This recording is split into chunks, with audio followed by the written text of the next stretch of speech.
안녕하세요. 세계금융연구원 주용센터장입니다. 어제까지만 하더라도 장중에 3,100포인트도 훌쩍 넘어서는 모습을 보여왔었던 코스피가 약간 어제 오후장부터 좀 변동성이 좀 발생을 하고 있습니다. 3,100포인트를 넘어서자마자 나오는 차익 실현 성격의 물량들. 어떻게 보면 좀 뭐 당황스러울 수도 있고, 또 워낙에 단기간 또 많이 올라오기도 했고요. 이게 뭐 지수 기준으로만 놓고 봐도 근 두 달여 만에 어떻게 보면 코스피 기준으로 37%, 36에서 37% 가까이 지수가 올랐기 때문에 전혀 뭐 조정이 나오는 게 이상할 게 전혀 없고, 어떻게 보면 좀 더 빠르게 나왔어야 할 조정이지 않나 라는 생각이 들 정도로 매우 강했죠. 근 한 달 지수만 놓고 보더라도 단기간에 뭐 근 한 달 만에 20%가 넘게 올랐으니까 단기 과열이라고 보기에는 뭐 전혀 이상함이 없다라는 부분들. 근데 중요한 거는 이게 뭐 시장이 과열이냐 아니냐 이게 중요한 게 아니고, 이렇게 단기간에 급하게 올라온 케이스들, 사실상 과거 코스피 지수의 히스토리를 토대로 놓고 보면 그렇게 많지는 않아요. 거의 상위 5% 이내의 상승률이거든요, 단기간에. 그렇기 때문에 이렇게 급하게 올라온 경우에는 뭐 통계적으로 중간중간 조정이 상승률의 한 10%에서 많게는 20% 정도의 비율로 나타나기 마련이죠. 그러면 결국 36%, 단기간 4월부터 6월까지 코스피 지수 기준으로 36%가 올랐다면, 맥시멈 만약에 여기서 조정이 나온다 한들, 강하게 나온다 한들 나올 수 있을 만한 단기 조정폭은 기술적으로 놓고 봤을 때 6에서 한 7% 정도 내외이다 라는 평가가 나오는 거죠. 많아봤자 8% 정도고, 그렇게 조정이 나온다 한들 어쨌건 일시적으로 코스피 기준으로 2,900포인트를 이탈하고 올라올 수 있을 만한 그 정도 수준밖에는 안 돼요. 그러니까 어떻게 보면 기술적으로 나올 수 있는 조정폭이 그렇게 깊지는 않다라는 부분들을 먼저 인지하실 필요는 있고요. 그리고 당장 내일이죠. 지금 어떻게 보면 시장에서 가장 중요한 포인트들, 그러니까 실제로 5월부터 국내 증시가 지정학적 리스크가 상당히 깊었음에도 불구하고, 심도 있었음에도 불구하고 나름 국내 증시가 지정학적 리스크에서 해소되면서 상대적 강세를 보일 수 있었던 근본적인 원인은 바로 어, 이번 정부의, 이재명 정권의 강력한 경기 부양책, 그리고 증시를 부양하기 위한 각종 노력들이 기저에 깔려 있었기 때문이죠. 당장 내일입니다. 7월 3일 기준으로, 이게 제가 7월 2일 수요일 날 방송을 찍고 있다 보니까 아마 이걸 보시는 시청자 기준에서는 오늘일 거예요. 오늘 이제 처리가 되는 건데, 물론 일정 부분 선반영된 부분들도 당연히 있겠죠. 상법 개정에 대한 부분들이, 본회의 통과에 대한 부분들, 뭐 너무나도 당연스럽게 이어질 수밖에 없는 상황인 거고, 이미 그런 흐름들을 시장이 어느 정도 감지하면서 아시다시피 5월부터 6월까지, 그러니까 소위 말하는 상법 개정 관련 종목들로 수급들이 미친 듯이 몰려 들어갔었죠. 그게 이제서야 처리가 됩니다. 이제서야 처리가 되고, 더 나아가서 이제는 상법 개정뿐만 아니라 앞으로 추경부터 시작해서 기준금리 인하까지, 실제로 이번 신정부, 그러니까 이재명 정부가 주도하는 상법 개정뿐만 아니라 이게 상법 개정이 이루어지고 나서는 시장의 구조 자체가 바뀔 수 있는 부분들이거든요, 실제로. 무엇보다 주목해야 될 거는 지금 시장이 오른 이유가 기대감만으로 오른 거거든요. 기대감만으로 증시가 근 한 달 만에 5월부터 6월까지 20%가 넘게 올랐어요. 근데 실제로 현실화된 거는 하나도 없다라는 거죠. 실제로 지금의 랠리가 정부의 증시 부양책에 대한, 그리고 각종 추가 경정 예산, 그 밖에 배당 분리과세 관련한 정책들, 아까 조금 전에 보여드렸던 상법 개정 관련한 정책들, 이런 것들이 기대감만으로 지금 어떻게 보면 선반영된 흐름들이 있다라는 거예요. 지금 코스피 기준으로 놓고 봤을 때. 근데 만약에 방금 말씀드린 이러한 정책들이 하나둘 시행이 된다면, 그러니까 현실화된다면, 지금까지는 사실 공식적으로 시행된 게 단 하나도 없거든요. 근데 이게 만약에 지수가 조정이 나오면 나올수록 어떻게 보면 단기 조정은, 지수의 단기 조정은 오히려 이번 이재명 정부가 행동에 나설 수 있을 만한 빌미를 제공한다라는 거예요. 그런 역할을 할 수 있다라는 거예요. 그렇기 때문에 어떻게 보면 아까 제가 말씀드렸던 기술적인 조정폭 많이 뭐 나와봤자 2,900포인트를 일시적으로 이탈하는 아주 큰 충격이죠. 어떻게 보면 단기적으로 봤을 땐. 하지만 그 조정폭이 나오기는 사실상 쉽지 않은 그러한 여건이다라고 말씀을 드릴 수밖에 없을 것 같고, 왜냐하면 당정 입장에서는 만약에 지수가 이렇게 속절없이 조정이 나와버린다면 본인들이 예상했던 것, 예정했던 것보다 더 빠르게 속도 조절이 들어설 거거든요. 그러니까 오히려 정책 발표 시점을 앞당길 수 있을 만한 그러한 방향으로 움직일 가능성이 높다라는 겁니다. 그렇기 때문에 저는 개인적으로 지수가 아까 말씀드렸던 일시적으로 조정이 나와서 뭐 2,900포인트를 이탈하는 이 시나리오 현실적으로 나오기 쉽지 않다라고 봐요, 저는. 지금 이번 이재명 정권에서 나오고 있는 정책들이 단순한 경기 부양책이 아니고요. 앞서 뭐 깊이 있게 보신 분들은 아시겠지만 자본시장의 구조 개선, 더 나아가서 국내 증시의 투자 환경에 대한 정상화라는 어떻게 보면 단기적인 진통제 역할보다는 중장기적인 방향성과도 상당히 좀 밀접하게 연결되어 있다는 점이 포인트거든요.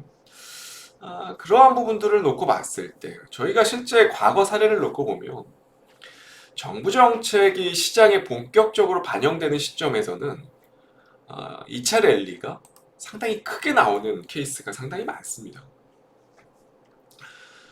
그렇기 때문에 저는 개인적으로 이번 1차 상승 파동이 마무리가 아니라 잠시 쉬어가는 국면, 지금은.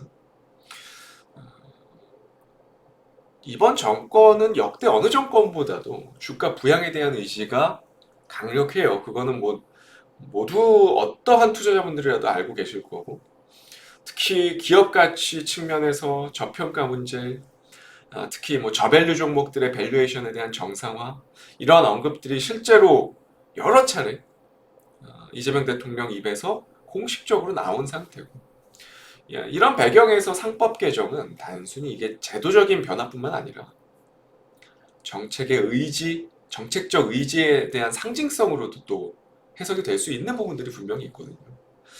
그렇기 때문에 저는 이게 끝이라고 보지 않고요. 이번 랠리가 끝이라고 보질 않고, 뭐 당연히 단기간에 워낙 많이 올라왔으니까 좀 쉬었다 가는 흐름이 있을지언정 2차 랠리는 이번 1차 나왔었던 이 2600포인트부터 3100포인트까지 나왔었던 이 파동, 그러니까 뭐 이때는 사실상 자율 반등이고 3월에 나왔었던 상호관세 관련한 노이즈로 빠졌었던 부분들에 대한 V자 반등은 자율 반등으로 보셔야 되고, 그 위, 그러니까 2600부터 3100포인트까지 나왔었던 이 상승 전개 과정들, 이것보다 더 큰 2차 랠리가 저는 있을 거라고 좀 바라보고 있습니다.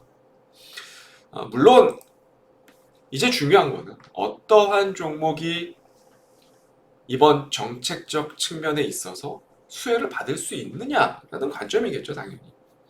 이미 앞서 제가 유튜브를 찍으면서 유튜브 내용 중에서 여러 종목들을 관련해서 뭐 언급을 해드렸고, 실제로 뭐 보험주부터 시작해서 지난주 같은 경우는 풍산홀딩스 같은 종목들, 지주사 성격의 종목들도 많이 가지고 나왔고, 이번 주 역시도 어떻게 보면 비슷한 맥락에서 종목을 좀 가지고 왔습니다. 그동안 제가 상당히 오랜 기간 코스피 종목을 좀 가지고 왔는데, 이번에 코스닥도 좀 이제 서서히 관심권을 두고 계셔야 되는 시기가 좀 다가오는 것 같아요. 이번 2분기 실적 시즌이 지나고 나면 코스닥의 선행 PER, 분기별 PER 역시도 많이 낮아질 거고, 그로 인해서 이제 그동안 많이 벌어졌었던 코스피와 코스닥의 괴리율을 좁히는 그러한 과정들이 많이 진행이 될 거거든요.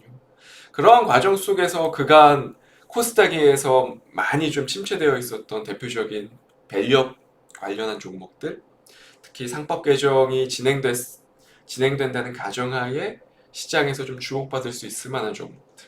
어떤 것이 있을까 좀 많이 고민을 하다가 오늘 한 종목을 좀 준비를 해왔습니다. 바로 서부 T&D라는 종목입니다.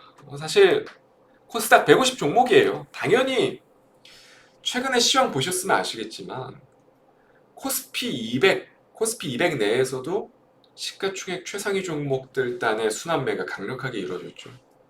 결국 코스닥의 지수가 오를 때 역시도 중형주 또는 중소형 종목들보다 선행적으로 코스닥 150 내에 속해 있는 종목들이 먼저 치고 나갈 겁니다, 분명히. 그 중에서도 정책적 측면에 있어서 좀 밀접하게 연관이 되어 있는 종목들, 그러한 종목들이 당연히 선행주자가 될 거고, 어떻게 보면 최근 서부 T&D는 이미 많이 올라왔습니다. 꽤나 대량 거래가 수반되면서 1차 파동이 나왔어요. 여러 이유가 있겠죠. 실적 측면도 분명히 존재를 할 거고, 밸류업 관련한 종목들도 분명 그러한 모멘텀 역시도 존재할 거고, 여러 가지 포인트들이 있겠지만 제가 지금 집중해서 보는 거는 코스닥에서, 특히 코스닥 150 내에서 저 PBR 단의 업종 그리고 종목들이 많지가 않아요. 그 중에서 어떻게 보면 서부 T&D는 생각보다 아직 개인들의 손이 덜 탄 종목 중에 하나고, 보시는 바와 같이 PBR이 지금 0.6배 정도 수준밖에 안 되는 상황이고요. 선행 PER 기준으로 놓고 봤을 때, 올해 선행 PER 기준으로 놓고 봤을 때 역시도 사실상 10배 정도 내외 수준, 아마 522억 기준으로 놓고 잡고 본다면, 이게 당기 순이익 같은 경우 올해 일회성 비용이 차감된다라는 가정하에 배제해 놓고, 그러니까 당기 순이익 말고 영업이익 기준으로 놓고 본다면 선행 PER이 10배도 채 안 된다라는 거죠, 지금. 그런 부분들을 놓고 봤을 때 결국 지금 저 PBR 업종 그리고 저 PBR 종목으로 분류가 되는 서부 T&D 같은 경우는 상당한 수혜를 받을 수 있을 만한 종목 중에 하나고, 그리고 아시다시피 이번 정권은 실리 외교입니다. 중국과의 관계 역시도 계속해서 개선될 조짐이 보이고 있는 상황이고, 서부 T&D 같은 경우는 그 용산의 드래곤시티 호텔이라고 들어보셨을지 모르겠는데, 국내 최대 규모의 도심 호텔 단지거든요. 그러니까 4개 호텔 브랜드인데 대략 객실만 한 1,700개가 넘어요, 실제로. 근데 이미 코로나 이후에 외국인 투숙객 비중이 70%에 육박을 한 상황이고, 팬데믹도 이미 물 건너갔고, 거기에다가 중국의 단체 관광이 이제 허용이 되는 시점에서는 실제로 가장 직접적인 수혜를 받을 수 있을 만한 종목 중에 하나가 될 수밖에 없다라는 거죠. 저는 개인적으로 이번 일본 기준으로 놓고 봤을 때 대량 거래가 수반돼서 이번 추세가 형성된 것, 이게 단순히 우연은 아닐 거라고 생각을 합니다.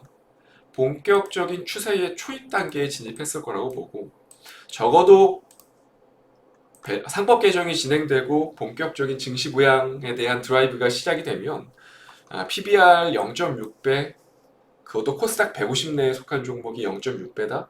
이거는 지나친 저평가 영역이라고 말씀드릴 수 있을 것 같고, 그렇다고 실적이 안 나오는 기업도 아니고 성장성이 도태된 기업도 아니고, 충분히 PBR 1배 이상을 쳐줘도 무리가 없을 거라고 저는 보는 그러한 종목 중에 하나거든요. 그래서 서뷰 T&D 같은 경우는 꽤나 긴 호흡으로도 괜찮을 것 같고, 단기적으로 추세적인 부분들 역시도 살려나갈 수 있을 만한 종목이기 때문에 그러한 관점 역시도 지지력이 꽤나 강한 모습들이 나타날 겁니다.